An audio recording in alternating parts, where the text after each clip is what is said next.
पाठेघरको मुखको क्यान्सर वा सर्भाइकल क्यान्सरको मुख्य कारण ह्युमन प्यापिलोमा भाइरस एचपिभीको सङ्क्रमण हुनु हो।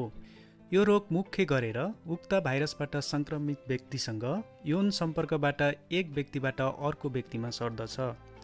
एचपिभी भाइरसका 200 भन्दा धेरै प्रजातिहरू हुन्छन्। तीमध्ये हालसम्म मानव शरीरमा क्यान्सर गराउने जोखिम 12 प्रकारका प्रजातिहरूबाट हुन्छ। तीमध्ये सबैभन्दा बढी जोखिम प्रजातिहरू 16 र 18 रहेका छन्। नेपालमा 80% पाठेघरको मुखको क्यान्सर यही 2 प्रकारका एचपिभी प्रजातिहरूबाट भएको देखिन्छ।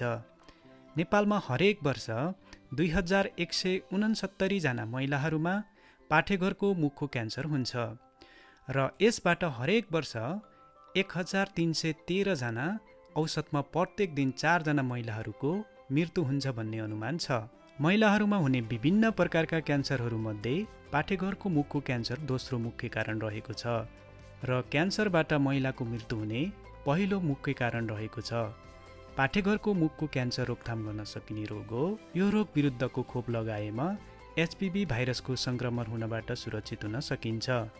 यो खोप किशोरावस्थामा लगाएमा अझ बढी प्रभावकारी हुने देखिएको छ।